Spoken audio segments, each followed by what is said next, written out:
Right effort? Well, in addition to information, the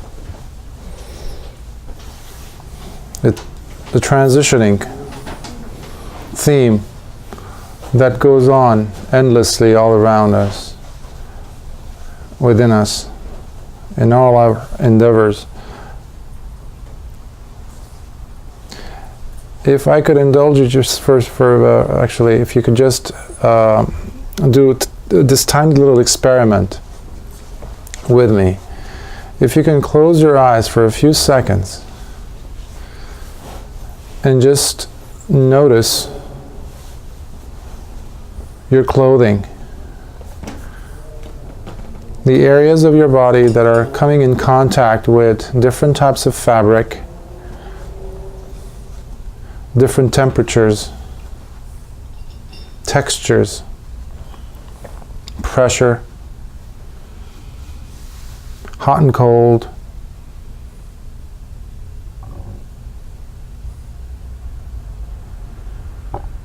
just noticing them.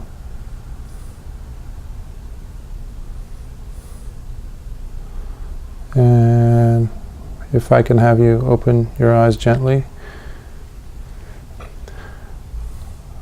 What we did there was just gather some information, collect some information, data.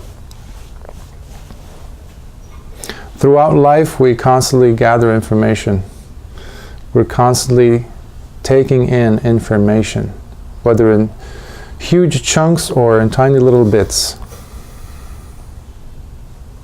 What we do with the information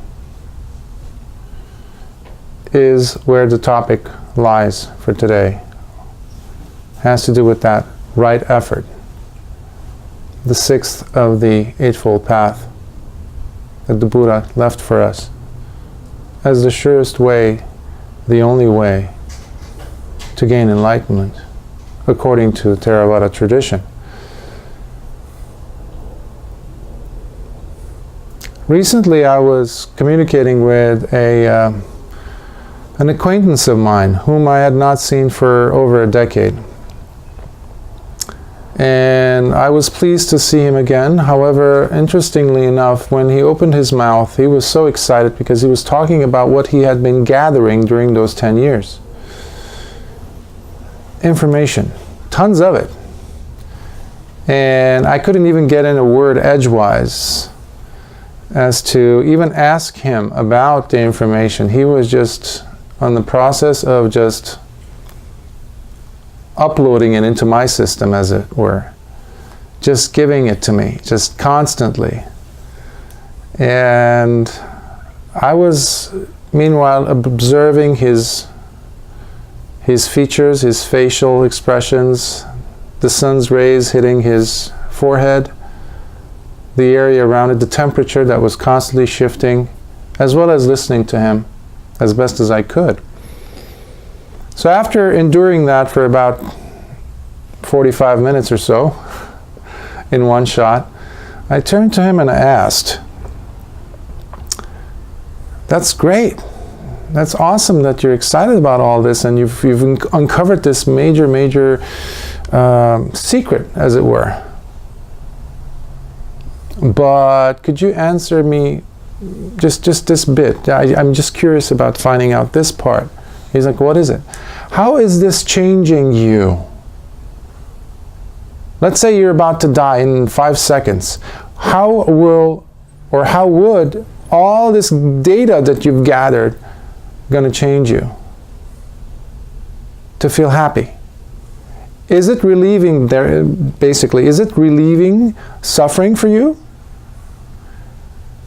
And he just paused there for a few seconds and he just like, "But you're not getting it. You didn't get it. You didn't get what I was trying to say." And I said, "Yeah, I'm trying to understand you as well as I can, but ultimately what it comes down to is, are you truly happy with the information that you've gathered during this decade past?" And he just could not absorb or at least process the gist of that question.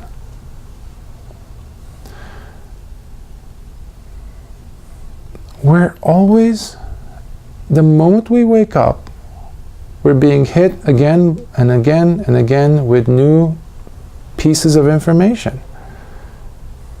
You take out your cell phone, and that is a world in itself of information. We were talking about this yesterday as far as there is a whole mass consciousness anticipating dread these days. We are looking forward to it, even though we do not want to admit to it, a fact, but we are looking forward for more exciting pieces of information coming in. We are therefore asking for more excitement to come in and to shake off our mediocrity of the way we're living our lives. It's very interesting to absorb and to see what type of damage the information that is coming to us in such huge amounts on a daily basis, how that in effect is transforming even our biochemistry. No wonder a lot of people are interested in meditation these days, just for the sake of getting a little bit of a rest, a little bit of a relaxation. More and more people are looking forward to going on a vacation or something like that. They go there, they still are with their iPads. They're still bringing the information with them.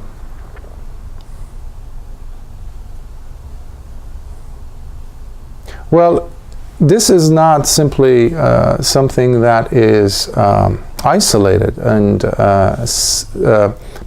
particular to lay life, for example, or something even outside of the domain of Buddhism.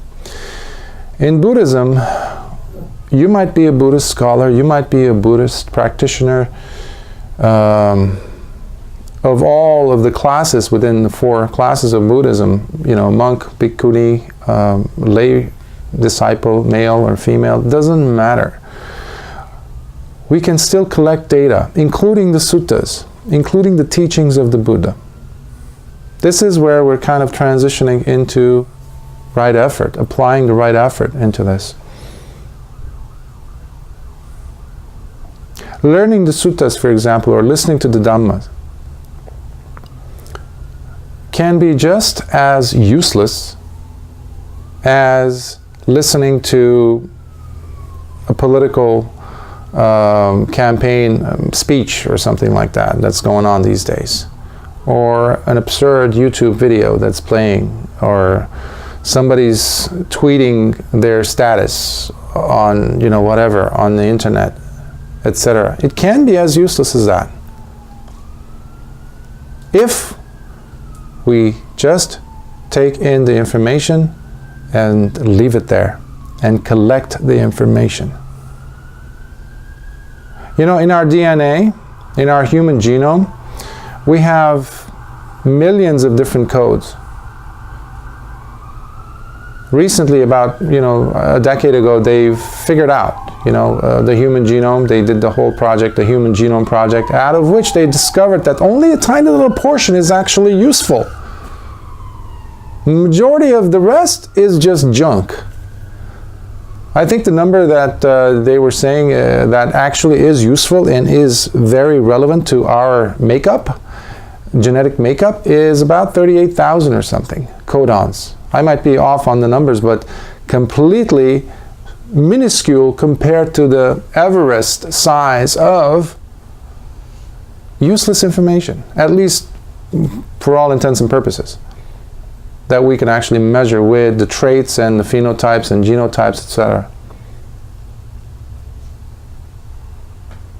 During the day, we're taking in a lot of information. The tiny little experiment we did earlier about feeling the texture of the fabric, feeling the warmth, our skin, touching these different surfaces, was gathering data. And that brings us into the realm of mindfulness, which is again part of right effort. Now, how we apply the information, that is where the magic happens. In the Dhamma, we have 3 levels of understanding or processing information. One is Suttamaya Panya, which is wisdom that is gained through just mere information of reading, studying, just getting information, hearing, and today we can also add watching videos on Dhamma talks, etc., which are wonderful. The second layer is Chintamaya Panya. Chintamaya means the wisdom or knowledge that is gained through thinking process, logically, reasoning through it, applying thinking to it, comprehending intellectually. And then there's the third layer, which is Bhavanamaya Panya, which has to come through the practice of bhavana, which is cultivation of mind, meaning meditation, applying mindfulness techniques, which again takes us to the right effort. How many of us are actually really reading the suttas, or when we're hearing the Dhamma talks? It is a wonderful tool. Like when I'm sitting there and I hear, for example, Reverend Kusala giving a Dhamma talk, we have to really understand how to listen to a Dhamma talk, for example. If you allow yourself to just be analyzing every single thing that's being said, critically looking at, okay, I don't agree with that, I agree with that, I agree with this, or well, I didn't know about that. You're never actually absorbing the information coming in. That's not applying right effort. There's a lot of ego involvement when we're listening to a Dhamma talk, or when we're reading a sutta. Or if you want to take it even further, when you're looking at a person that you're greeting, when you're smiling to someone, when you're listening to someone. Are we really, really listening to someone speaking? Was that acquaintance of mine truly listening to me when he was communicating or listening to my question? We're always enamored, saturated by information. However, we are not leaving enough time for the absorption of it properly. And this takes us to the first tier of right effort. Right effort has 4 stages to it. It has avoidance, it has overcoming, it has cultivating, and it has maintenance. Now, what are these 4? The first 2 actually deal with unwholesome drives, traits, tendencies, phenomena. So in Pali it's called Sangvara Padhana, which means avoiding that which is akusala, or unwholesome. Now carry that over into the information gathering in which we are constantly involved in throughout our lives. And if you don't believe me, just close your eyes when you go to bed and you can see all the residue of whatever you collected during the day. Which is a wonderful experiment that we have in life. So we have the ability and the power to turn off, for example, our phones or the TV or the internet or whatever. And there is such an enormous amount of negative information coming in constantly for the sake of gathering news or delivering the news. Now, obviously, some might argue that we cannot completely be devoid of information coming in. We cannot just isolate ourselves. Well, that's why we have these 6 senses, perceptions. And that's where we come back to the first stage of the right effort, which is avoidance. We do have the ability. We do have the intentional capacity. We can develop the audacity to say no to certain drives and to say yes. That's the first stage of right effort. You know, when we take the precepts on a daily basis, and we're taking the precept, for example, to abstain from sensual misconduct, not just sexual. Sensual includes sexual. It also includes visual, includes auditory, includes all kinds of stuff coming in from the six senses. We are actually trying to train ourselves during that day to be mindful of the sensory input coming in and to have some control over that. Oh, look at that, how beautiful is that, etc., etc. Being completely enmeshed in it, completely be lost in it. That's what sensual misconduct is, to my understanding. Where we lost our state of mindfulness. We're jolted. We're no longer mindful. We're lost. Temporarily, although. So, the more a person maintains that state of avoidance, understanding and realizing mindfully the value of avoidance, they can develop the ability to overcome it in those moments when these tendencies have not arisen yet, or they have just arisen, but remembering mindfully to come back and seeing that thing, the akusala, the unwholesome tendency, and dropping it right there. In Pali, they keep mentioning how, in the texts, how we need to destroy, dispel, move away from those negative tendencies. So it's the first stage talks about avoiding, completely saying no to it, and then given our conditional lifespans of existence again and again, infinitely, we have certain tendencies which we cannot completely uproot right there and then, and that's done. We still have some of these akusala or unwholesome tendencies rearing their ugly heads, as it were. So we have to make sure that we are mindful of those tendencies that are about to arise instead of overcoming us and making us lose our state of mindfulness, to come back and to say no to them before they even manifest fully, take control fully. Okay, so we've gotten rid of those two. Those are the two parts of the right effort. What's the third one?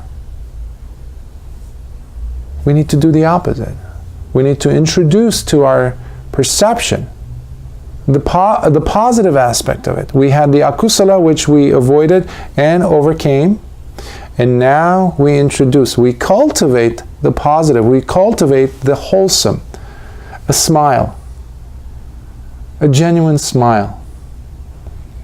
The ability to listen to someone, even someone who's, well, not giving you any opportunity to speak, to share an idea. Compassion can take many, many forms, and that is one of them. That's also a manifestation of loving kindness, forgiveness. And that is the cultivation of that. Now, again and again and again, the more we practice with repetition, we can come to the fourth stage of right effort, which is maintenance of that state. Meaning to reintroduce into our psyche the state of, for example, loving kindness, which is a wholesome factor, a wholesome aspect of right effort. Now, when you look at this and you juxtapose that onto the earlier theme of information, even when someone comes to us and describes or unloads a bucket of negativity, the more we practice right effort, the more we can actually glide through these four stages. We can just play with it constantly. We can notice it's coming. We can notice the negative energy of this person about to speak such negativities to us or make certain negative gestures that could easily have jolted us out of our mindful state. And just because we have been practicing again and again and again, we begin to avoid either completely the situation. However, if sometimes we cannot avoid it altogether, so we are there, we're stuck there, so we avoid certain situations, at least internally. It takes two to tango, correct? And when we're actually looking at another human being, we have these natural tendencies to just go on the attack. These are all tendencies we have. These are akusala in nature, unwholesome in nature. They will be producing remorse within us, hate and anger and aggression. All the defilements are going to keep coming up so long as we don't stop it there. So it does not necessarily have to do with the opposite person, the person outside of us that we need to control. How many of us were able to actually control the outer situations? Truly. I never was able to. Truly.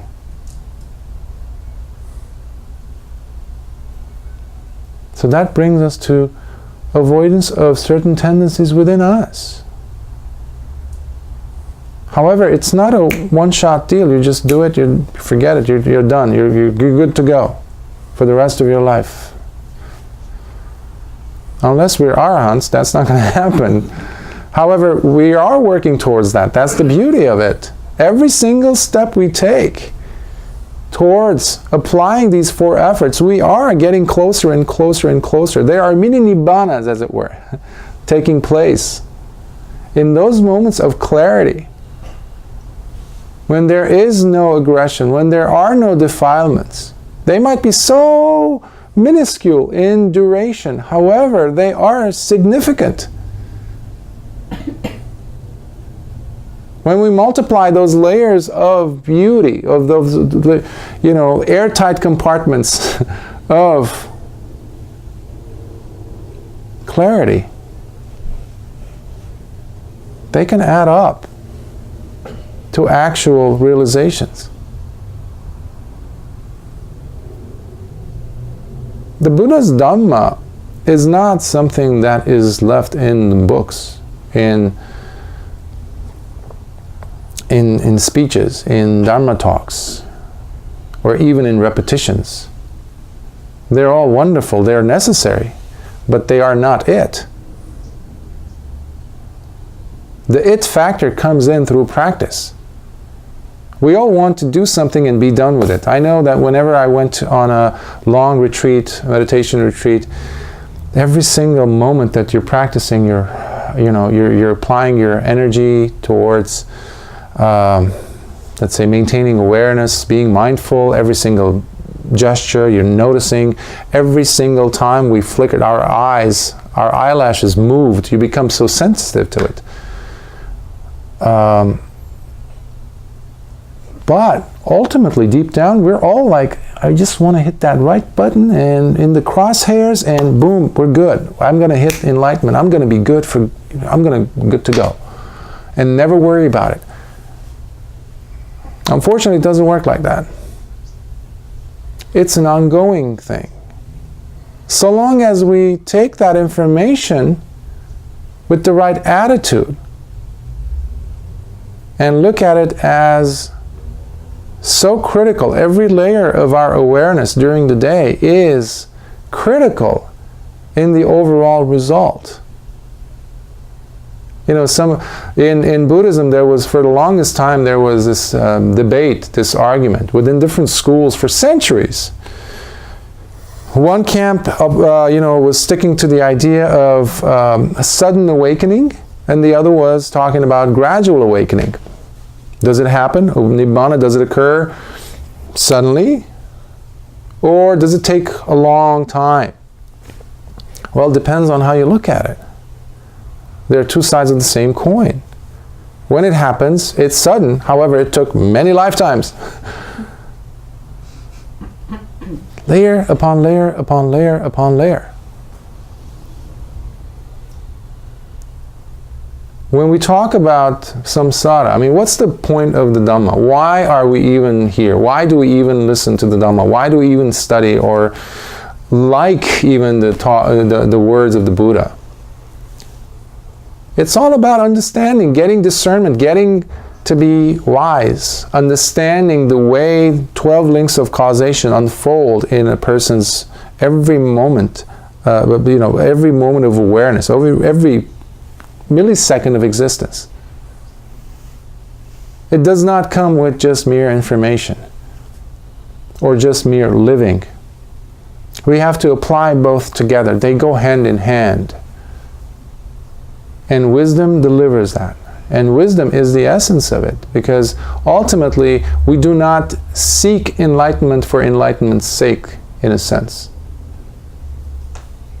There is an outcome. So what I'm trying to say here is, the Buddha was a very practical person.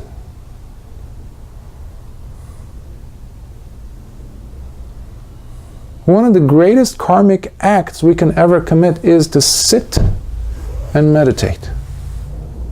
One of the statements of the Buddha. The greatest acts of any karmic effect that you can do, the best, is to sit and meditate.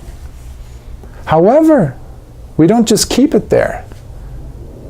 The monks and the nuns were always being pushed into society, whether they wanted it or not. When they go on Pindapada or alms rounds, what was that?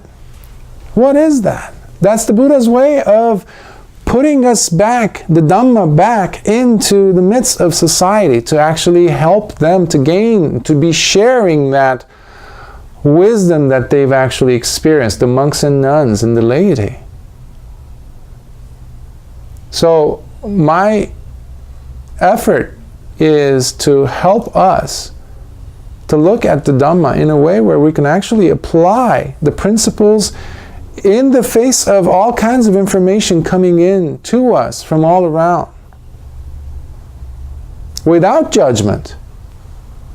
I mean, there's so many, reasons for us to have judgment in the face of whatever we're being exposed to. Oh, there's so much violence. I wish those people actually could become better humans and stop doing that. This and this and this and this. Or I wish, Trump would stop actually talking like that and actually become a human being and have some more empathy towards other people. Or I wish these environmentalists, or the people who are against the environmentalists, in fact, care about the planet more. But when you go deeper and deeper, there's some subtle issues of anger. There's judgment there. So can we bring in some right effort into that?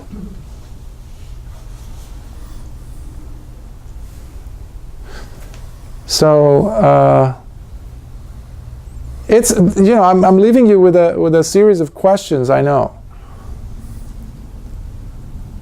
However, there's so much coming in to us constantly. The awareness of right effort. And right effort within it, it encapsulates all kinds of the other aspects of the Eightfold Path. So, before the Buddha died, someone came to him and said, tell us, is this the only way we can actually, do we have to become a Buddhist? Do we have to become your followers to become enlightened? And will the arhants go away after you're gone? And the Buddha smiled and said, so long as there are people who practice the Eightfold Path, it doesn't matter where they're from. The earth will never be short of enlightened beings, fully enlightened arhants. And right effort is at a core position, it's a very important position within the Eightfold Path, because it allows everything else to take shape. So I will leave you with that, and am opening. Do we have time for a few questions? During tea and cookies we do. Wonderful. Thank you so much for listening.